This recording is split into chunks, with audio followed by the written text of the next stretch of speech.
ನನ್ನ ಹೆಸರು ಬಂಗಾರಪ್ಪ ಅಂತ. ನಾನು ಬಿಜಾಪುರದಿಂದ ಬಂದಿದ್ದೆ. ಬಿಜಾಪುರ.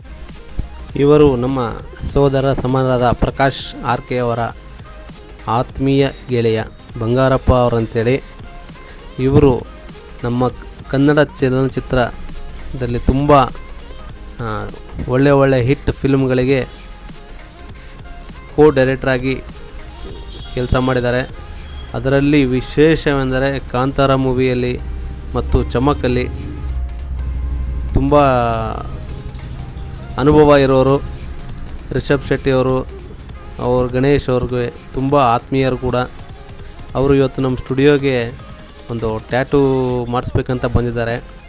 ಈ ಟ್ಯಾಟೂ ನೋಡಿ ನಿಮಗೆ ಅವ್ರ ಕಾನ್ಸೆಪ್ಟ್ ಏನಂದರೆ ಒಂದು ಶಿವ ಮತ್ತು ಶಿವನ ಕಣ್ಣು, ಅದು ಅವ್ರದ್ದು ಕಾನ್ಸೆಪ್ಟ್ ಇತ್ತು. ಅದಕ್ಕೋಸ್ಕರ ನಾವಾಗಿ ಅದೆಲ್ಲ ಕಸ್ಟಮೈಸ್ ಮಾಡಿ ತುಂಬ ಹೊತ್ತು ಡಿಸ್ಕಷನ್ ಮಾಡಿ ಅವರಿಗೆ ಇಷ್ಟ ಆಗೋ ಥರ ಈ ಟ್ಯಾಟೂ ಮಾಡಿದ್ದೀವಿ.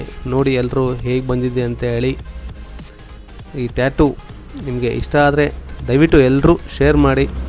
ಮತ್ತು ಯಾರೆಲ್ಲ ನಮ್ಮ ಯೂಟ್ಯೂಬ್ ಚಾನಲನ್ನು ಸಬ್ಸ್ಕ್ರೈಬ್ ಮಾಡಿಲ್ಲ ಅವರೆಲ್ಲ ನನ್ನ ಯೂಟ್ಯೂಬ್ ಚಾನಲನ್ನು ಸಬ್ಸ್ಕ್ರೈಬ್ ಮಾಡಿ. ಮತ್ತು ಈ ಸುಂದರವಾಗಿ ವಿಡಿಯೋ ಬರೋದಕ್ಕೆ ನಮ್ಮ ಪ್ರಕಾಶ್ ಅವರು ತುಂಬ ಕಷ್ಟಪಟ್ಟು ಈ ವಿಡಿಯೋ ಮಾಡಿದ್ದಾರೆ. ಥ್ಯಾಂಕ್ ಯು ಪ್ರಕಾಶ್ ಅವರೇ. ನಮಸ್ಕಾರ ಸರ್, ನಿಮ್ಮ ಹೆಸರು ರೀ? ನನ್ನ ಹೆಸರು ಬಂಗಾರಪ್ಪ ಅಂತ. ನಾನು ಬಿಜಾಪುರದಿಂದ ಬಂದಿದ್ದೆ. ಬಿಜಾಪುರದಿಂದ. ಸರ್, ನೀವು ನಮ್ಮ ವರ್ಕ್ ಎಲ್ಲಿ ನೋಡಿದ್ರಿ ಸರ್? ನಾನು ಇನ್ಸ್ಟಾಗ್ರಾಮಲ್ಲಿ ನೋಡಿದೆ. ಇನ್ಸ್ಟಾಗ್ರಾಮಲ್ಲಿ ನೋಡಿ ನಿಮ್ಮ ವರ್ಕೆಲ್ಲ ನೋಡಿ ಹಾಂ ಮಾಡಿಸ್ಬೇಕು ಅಂತ ಬಂದೆ. ಇಲ್ಲಿ ನೋಡಿ ಡಿಸೈನು. ಸೊ ಇವರು well trained technician, tattoo artist. ಮುಂಬೈಲೆಲ್ಲ ಟ್ರೈನ್ ಮಾಡ್ಕೊಂಬಂದಿದ್ದಾರೆ. ನಾನು ಇವರು ಯಾವುದೇ ಒಂದು ಡಿಸೈನ್ ತೋರಿಸಿದ್ರು ಅದರ ಮೇಲೆ ರಿಸರ್ಚ್ ಮಾಡಿ ಅದಕ್ಕೆ ರಿಸರ್ಚ್ ಮಾಡಿ ಅವರು ಹೇಳಿ ಡಿಸೈನ್ ತೋರಿಸ್ತಾರೆ. ಯಾವುದೋ ಒಂದು ರೆಫರೆನ್ಸ್ ತೊಗೊಂಡು ಮಾಡಲ್ಲ, ಅವ್ರದ್ದೇ ಏನೋ ಅದರಲ್ಲಿ ಯುನೀಕ್ ಡಿಸೈನ್ ಅದರಲ್ಲಿ ಕೊಡ್ತಾರೆ ಅವರು. ಹಾಗಾಗಿ ನನಗೆ ಅವ್ರ ವರ್ಕ್ ಇಷ್ಟ ಆಯಿತು. ಹಾಗಾಗಿ ಒಂದು ಚಿಕ್ಕ ಡಿಸೈನ್ ಮಾಡ್ಸೋಣ ಅಂತ ಬಂದಿಲ್ಲ. ಹಾಂ ಸರ್. ಥ್ಯಾಂಕ್ ಯು ಸರ್, ಚೆನ್ನಾಗಿದೆ, ಸೂಪರಾಗಿದೆ. Thank you so much. Finishing ಸೂಪರಾಗಿದೆ ಇವ್ರದ್ದು.